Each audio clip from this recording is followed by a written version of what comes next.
क्या आप जानते हैं कि भारतीय संस्कृति इस धरती पर सबसे जटिल और रंग बिरंगा है?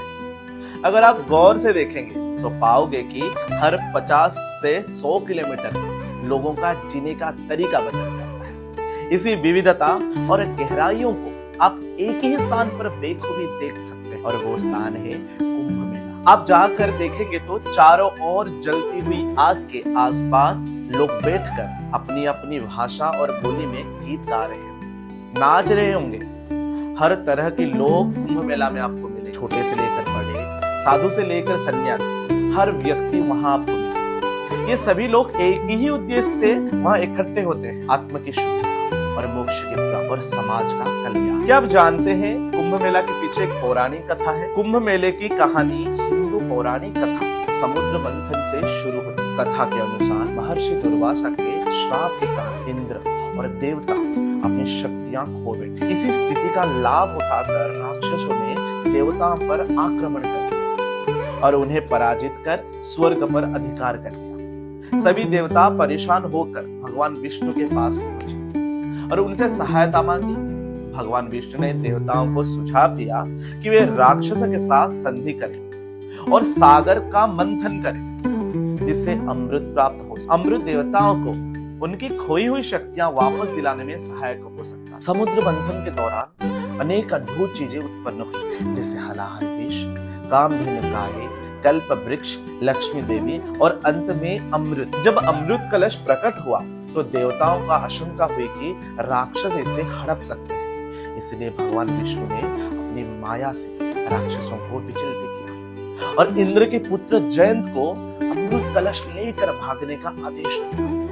जयंत अमृत कलश लेकर आकाश में उड़ गया, लेकिन राक्षसों ने उनका पीछा किया। इस दौरान देवताओं और दैत्यों के बीच 12 दिनों तक भयंकर युद्ध हुआ। अमृत कलश से कुछ बूंदे 4 स्थानों पर गिरी: हरिद्वार, प्रयागराज, उज्जैन और नासिक। इन स्थानों को पवित्र माना गया और इन्हीं परंपराओं के आधार पर कुंभ मेले का आयोजन शुरू हुआ। हिंदू धर्म में यह माना जाता है कि देवताओं का एक दिन पृथ्वी के 12 वर्षों के बराबर, इसलिए हर 12 वर्षों में एक स्थान पर कुंभ मेला आयोजित किया जाता है। मान्यता है कि जब सूर्य, चंद्रमा और बृहस्पति एक ही विशेष खगोलीय स्थिति में होते हैं तो यह पवित्र स्नान का सबसे शुभ समय होता है। इसके अतिरिक्त हर 144 वर्षों में पृथ्वी पर महाकुंभ का आयोजन होता है। यह आयोजन प्रयागराज में किया जाता है, जिसे कुंभ का सबसे पवित्र स्थल माना जाता है। कुंभ मेला का एक सामाजिक और आध्यात्मिक उत्सव है,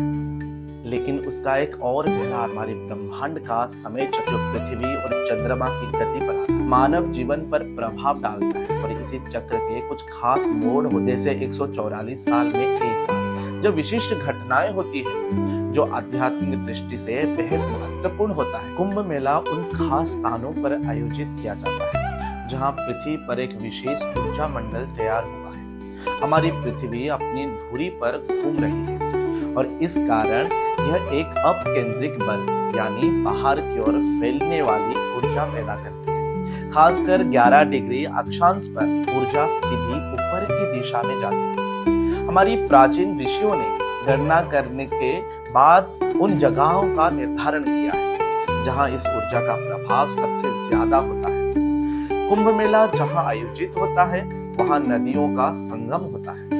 इन स्थानों पर स्नान करने से मानसिक और शारीरिक शुद्धता प्राप्त होती है। खास दिन पर अगर कोई व्यक्ति वहां होता है तो उसके जीवन में दुर्लभ अवसरों के द्वार खुल जाते हैं। यही कारण है कि लोग सालों साल इस मेले का हिस्सा बनने के लिए दूर दूर से आते हैं। कुंभ मेला का ऐतिहासिक उल्लेख कम से कम 850 वर्ष पुराना है। इसे माना जाता है कि आदि शंकराचार्य ने इस मेले की परंपरा को औपचारिक रूप दिया। उन्होंने सनातन धर्म को संगठित करने और भारतीय संस्कृति की जड़ों को मजबूत बनाने के लिए कुंभ मेले को एक बड़ा धार्मिक आयोजन बनाया। इसके अलावा मध्यकालीन और आधुनिक युग में भी कुंभ मेले का महत्व बढ़ा। हमारी भारतीय संस्कृति में हमेशा से मुक्ति को परम लक्ष्य माना गया है। हमारी आध्यात्मिक यात्रा में गहराई और समझ की बात की गई। अन्य संस्कृति से कहीं अधिक हमारी संस्कृति है, इसलिए भारत को हमेशा आध्यात्मिक राजधानी के रूप में माना जाता है।